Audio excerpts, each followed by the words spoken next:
Welcome to the hallowed halls of Congress, where insider trading isn't a crime. It's just business as usual. Pretty cool, even. I'm Steve Green. This is Trifecta, and here to help me rake some muck, Bill Whittle, and filling in for Scott Ott this week, who's on the road, Town Hall News Editor Katie Pavlich. Katie, thanks for joining us this week. It's nice to have you on board. All right, we're going to jump right in. What we're about to see here might come as a shock to you, but it's a clip from 60 Minutes with Steve Graft talking to Peter Schweizer about his new book. Check this out. What do you mean, honest graft? For example, insider trading on the stock market. If you are a member of Congress, those laws are deemed not to apply. So congressmen get a pass on insider trading? They do. Wow. Honest graft. Katie, you're there in D.C. Does that sound about right? Sounds about right. You know, most congressmen think they're above the law anyway, but I guess with insider trading, it's official, right? I mean, they always think they can break the laws and get away with it, but in this case, they're allowed to do it and with no consequences.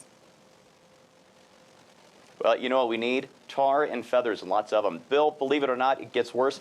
It's not just trading stocks on information that congressmen can get exclusively. It's, well, just watch this next clip. You'll see. If you were a senator, Steve, and I gave you $10,000 cash, one or both of us is probably going to go to jail. But if I'm a corporate executive and you're a senator, and I give you IPO shares in stock, and over the course of one day, that stock nets you $100,000, that's completely legal. And former House Speaker Nancy Pelosi and her husband have participated in at least 8 IPOs. One of those came in 2008 from Visa, just as a troublesome piece of legislation that would have hurt credit card companies began making its way through the House. One of our wealthiest Congress critters being gifted with shares of Visa at IPO prices while she blocked a bill in Congress that would have harmed Visa. Bill, is this honest graft? Well, first of all, every time I see Nancy Pelosi, my first thought is she's so lifelike. The second thought I have is it honest graft? Well, look, Steve, obviously it's a facetious question because that's a contradiction in terms, but that's where we're headed. I mean, you open this thing by saying, talking about a conflict of interest, and what we have here is a conflict of interest between our professional political class and the laws of the United States of America. There's a conflict of interest all across the board.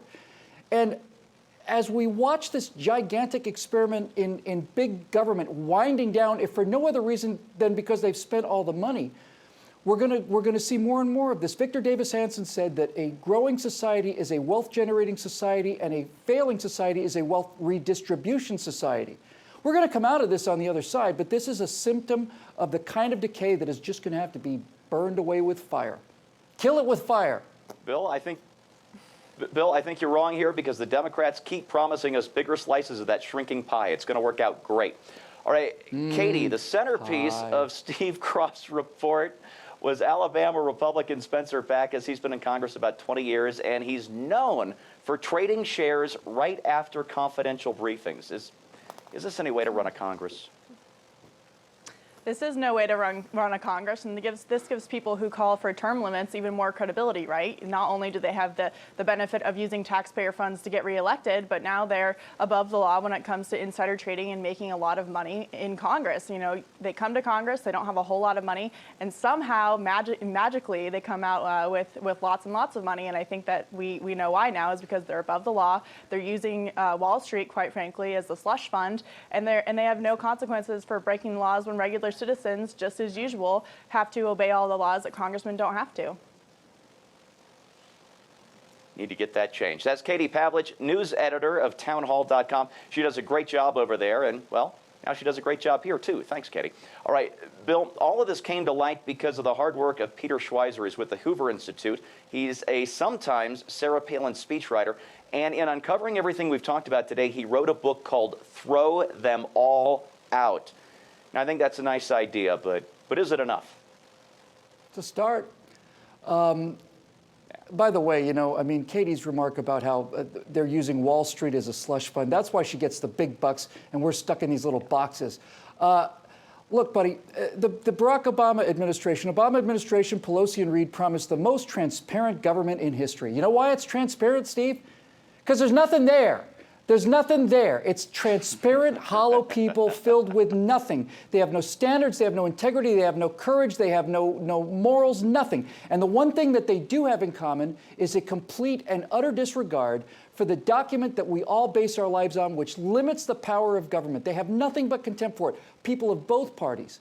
And historically, people do not react to things in times of prosperity, but as things get tougher and tougher and tougher, the American people's patience is starting to run out, and I cannot wait. Kill it with fire.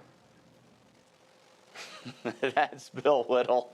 Killing it with fire, a creator of Afterburner right here on PJTV. You've got to see his latest. It's called The Bridge in Your Mind. I think you're going to like that one. All right, folks, the day after 60 Minutes aired this report, Nancy Pelosi called it a right-wing smear. CBS News, 60 Minutes, Steve Kroft, right-wing. All right, but there's an important difference here, even though members from both sides got caught in this thing. You know, conservatives are shouting, throw them all out. Liberals claim it's all just a right-wing smear. In other words, one side wants to drain the swamp, the other doesn't. For Bill Whittle, the visiting, Katie Pavlich, and everyone here at PJTV, I'm Steve Green.